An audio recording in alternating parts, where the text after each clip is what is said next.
আসসালামু আলাইকুম শিক্ষার্থী বন্ধুরা, সবাইকে স্বাগত জানাচ্ছি বাংলাদেশের সর্বপ্রথম ডিজিটাল এবং পূর্ণাঙ্গ একটি হিসাব বিজ্ঞান বই ইজি অ্যাকাউন্টিং বইয়ের বোর্ড অ্যানালাইসিসের ক্লাসে।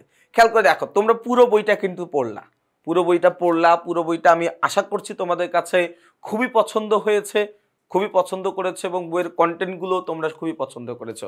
এখন কথা হচ্ছে, এই বইটা তৈরি হলো কিভাবে, এই বইয়ের প্রতিটা প্রশ্ন আমি কি বুঝে কি ভেবে আমি একটা প্রশ্ন রাখলাম, কি ভেবে আমি বললাম যে এটা তুমি পড়ো, এটা তুমি পড়ো না। এটা বলার একটাই কারণ ছিল, বা এটা বলতে পারার একটাই কারণ ছিল, সেটা হচ্ছে বোর্ড প্রশ্নের অ্যানালাইসিস করা। আমরা বিশেষ করে আমি এই ইজি অ্যাকাউন্টিং বইয়ের জন্য বিগত 2015 সাল থেকে নিয়ে 24 সাল পর্যন্ত প্রত্যেকটা বোর্ড প্রশ্ন অ্যানালাইসিস করেছি। প্রত্যেকটা প্রশ্ন দেখে আমি তোমাদের জন্য সর্বোত্তম প্রশ্নগুলো, সর্বোচ্চ কমন উপযোগী প্রশ্নগুলোকে বাছাই করেছি। খেয়াল করে দেখো, আমরা আমাদের এই দ্বিতীয় অধ্যায় লেনদেন নামে যে অধ্যায়টি রয়েছে, এই লেনদেন নামের অধ্যায়ের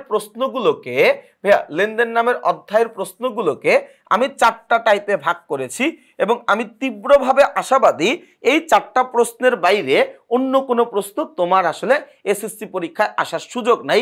কেন সুযোগ নাই সেটাও আমি তোমাকে দেখায় দিচ্ছি। এই 4টা প্রশ্ন তুমি প্র্যাকটিস করতে পারবা আমাদের ইজি অ্যাকাউন্টিং বই থেকে, বিস্তারিতভাবে সবকিছু দেওয়া আছে। তুমি যদি তোমার মূল বই থেকেও প্র্যাকটিস করতে চাও, টাইপ ওয়ান যেটাকে আমরা বলছি হচ্ছে লেনদেন চিহ্নিতকরণ, এটা তুমি তোমার মূল বইতে কাজের অঙ্ক পৃষ্ঠা নাম্বার 11 এই জায়গাতে পাবা। তোমার দ্বিতীয় অধ্যায় অনুশীলনীর প্রশ্ন 1 নাম্বার সৃজনশীলে পাবা। অনুশীলনীর প্রশ্ন 2 নম্বরের খতে তুমি এই প্রশ্নটা পাবা, যে লেনদেনটাকে চিহ্নিত করা নিয়ে যে প্রশ্নগুলো হয় সেই প্রশ্নগুলো। টাইপ 2 এর প্রশ্নগুলো তুমি তোমার মূল বইয়ে কাজের 11 নম্বর পৃষ্ঠায় অনুশীলনীর 1 এর খ, অনুশীলনীর 2 এর খ, অনুশীলনীর 3 এর গতে তুমি পাবা। টাইপ নাম্বার 3 তে যদি আমরা আসি, টাইপ নাম্বার 3 হচ্ছে প্রমাণ করো যে এ সমান সমান এল প্লাস ও ই। এটা তুমি তোমার মূল বইয়ের কাজের অঙ্কে পৃষ্ঠা নাম্বার 15, পৃষ্ঠা নাম্বার 16তে পাবা। অনুশীলনীর 1 এর গতে পাবা, 2 এর গতে পাবা, 3 এর গতে পাবা, 4 এর খতে পাবা, 7 এর গতে পাবা, 8 এর গতে পাবা। এবং টাইপ নাম্বার 4 এটা তুমি অনুশীলনীর খ এবং গ নাম্বার প্রশ্নে পাবা। এবং এই প্রশ্নগুলো আমি যদি তোমাকে একটু দেখাই, দেখো এই যে টাইপ 1 এ লেনদেন চিহ্নিতকরণ, আমি কথা দিচ্ছি এখান থেকে তুমি 100% কমন পাবা। এই যে দেখো পাশে বলাই আছে 100%। বিগত বছরে এই প্রশ্নগুলো কতবার আসছে তুমি জাস্ট খালি বোর্ডের নামগুলো তুমি একবার নিজে নিজে বাসায় পড়িও, আমাকে পড়তে বইলো না। তুমি নিজে নিজে একবার পড়ে দেখো কতবার আসছে। আমি একদম প্রশ্ন নাম্বার সহ বলে দিছি। ঢাকা বোর্ড 2024-এর 3 নাম্বার প্রশ্নের কতে আসছিল, দিনাজপুর বোর্ড 2024-এর 3 নাম্বার প্রশ্নের কতে আসছিল, সিলেট বোর্ড 2024-এর 3 নাম্বার প্রশ্নের কতে আসছিল। এরপর দেখো, মানে তুমি পড়ো না, তুমি যত ইচ্ছা পড়ে পড়ে দেখো যে কোনটা কোন বছরে আসছে। মানে এটা তোমার জন্য কোনো পড়া না, এটা আসলে তোমার একটা আত্মবিশ্বাস তৈরি করার জায়গা, যে না ইজি অ্যাকাউন্টিং বইটা আসলে কি কোনো ফেল না, মানে এটা কি এমনি জাস্ট মনে চাইলো কোনো কয়েকটা প্রশ্ন দিয়ে তৈরি করে ফেলা হইলো, একদমই কিন্তু না। আমি কি কি অ্যানালাইসিস করছি, কি কি কাজ করেছি, ওই রাফটা আমি তোমাদের সামনে দিয়ে রাখতেছি, যাতে করে তুমি বুঝতে পারো এই প্রশ্নগুলো পড়া তোমার জন্য কেন দরকার, ইজি অ্যাকাউন্টিং বইটা তোমার জন্য কেন দরকার। দেখো আমাদের টাইপ 2 এ যেই প্রশ্নটা আছে হিসাব সমীকরণের ব্যাখ্যা, এই প্রশ্নটা কতবার আসছে, কতভাবে আসছে। হিসাব সমীকরণের উপাদানগুলোর উপর লেনদেনের প্রভাব নির্ণয় করো, অথবা লেনদেনগুলো হিসাব সমীকরণ পদ্ধতিতে কারণ সহ ব্যাখ্যা করো। কতবার আসছে তুমি শুধুমাত্র বোর্ডের নামটা নিজে নিজে একবার গুনে নিও, আমাকে গুনতে বলিও না, নিজে নিজে একবার গুনে নিও। এরপরে আবার দেখো 3 নাম্বারে যেটা বলতেছি, টাইপ 3 তে আমি গ্যারান্টি দিয়ে দিচ্ছি 100%।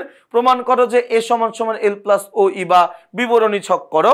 তুমি শুধু দেখো একবার কতবার আসছে, তুমি জাস্ট খালি এটা একটু দেখো, দেখে তুমি বিশ্বাস নিলে বোর্ড প্রশ্নের সাথে মিলাই নিও যে আসলে কি এই বছরগুলোতে আসছিল কিনা।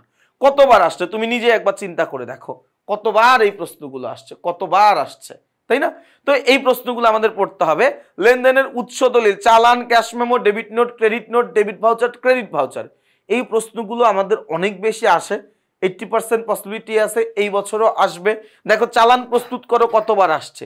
ক্যাশ মেমো প্রস্তুত করো, এই প্রশ্নটা আমাদের কতবার আসছে।